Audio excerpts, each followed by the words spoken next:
छोटी सी उम्र में जिसके बड़े सपने उड़ान भरने लगे। पिंड साडे दा मुंडा वे तेरे नाल सी ओदे हुंदा वे जद अपनी लगी यारी। सोशल मीडिया पर जो माता पिता की राजकुमारी की तरह दिखाई देती थी, कुछ दिनों से हालात नॉर्मल नहीं है तो मन अपने आप भाग जाता है उन दिनों की ओर जब सब नॉर्मल था। क्या करूं मैं, मर जाऊं? पानी पी।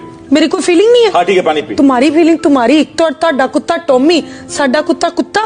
टिकटॉक पर सफलता के बाद जो अदाकारी की दुनिया में बड़ा मुकाम हासिल करना चाहती थी, उसके जाने से लोग ये सोचने पर मजबूर हो गए हैं कि आजकल के युवा क्या अपने सपनों के बोझ तले दम तोड़ रहे हैं और आखिरकार क्यों हंसते हुए चेहरे लोगों को रोता हुआ छोड़कर चले जाते हैं। रिश्ता ही तो था यार, टूट गया। साथ ही तो था, छूट गया। दिल ही तो था, किसी और पे आ गया होगा। पहले मैं अजनबी था, फिर अपना बना। आज कोई और अजनबी अपना बन गया होगा। अब इंसान ही तो था, बदल गया होगा। दिल्ली की रहने वाली 16 साल की सिया कक्कड़ के जिंदगी से हार जाने पर लोग बेहद हैरान हैं, क्योंकि टिकटॉक पर छोटे से सफर में उनके 11 लाख से ज्यादा फॉलोअर हैं और जल्द ही वो एक नई म्यूजिक एल्बम में काम करने वाली थी।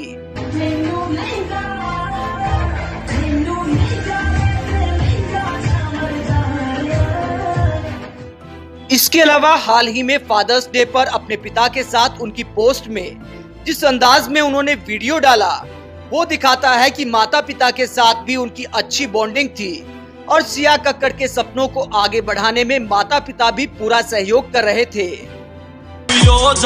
मेरा लाडला बेटा खाती तान कह कहिए तू।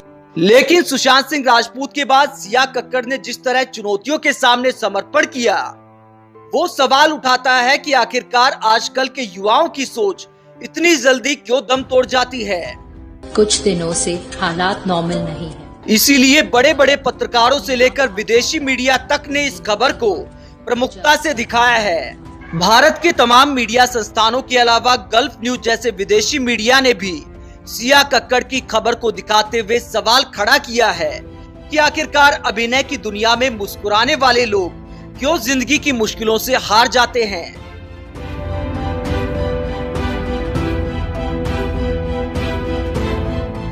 आखिरकार क्यों लाखों फॉलोअर्स होने के बावजूद सिया कक्कड़ जैसे युवा ऐसा कोई दोस्त महसूस नहीं कर पाते जो उनका दर्द कम कर सके और जो जिंदगी से लड़ने का हौसला दे सके। सुशांत सिंह राजपूत और सिया कक्कड़ की कहानी यही सवाल पूछती है कि युवाओं को उम्मीदों और सपनों के बोझ तले ऐसे हारने से आखिरकार हम कैसे रोक सकते हैं। अबे तू उसकी तरफ है कि मेरी तरफ है? मैं तो आपकी तरफ हूँ। ये कैसा मेरी तरफ है? उंगली उसकी तरफ है लेकिन दिल आपकी तरफ है। मैंने आपका नमक खाया है। चोरी जारी करूँ ना बब्बू, मुझ भला कह रही है तू। सिया कक्कड़ की कहानी माता पिता को संदेश देती है कि बच्चों के सपने आगे बढ़ाने के साथ साथ उन्हें सुविधाएं देने के साथ साथ उनका दोस्त बनना भी बेहद जरूरी है, ताकि ताउम्र किसी अपने की यादें दर्द बनकर ना रह जाएं। पल के गिरे आंसू भरी रह जाए मेरे निशान। आप सिया कक्कड़ और सुशांत सिंह राजपूत की कहानी पर क्या सोचते हैं? कमेंट बॉक्स में अपनी राय जरूर दें। कुछ दिनों से हालात नॉर्मल नहीं है तो मन अपने आप भाग जाता है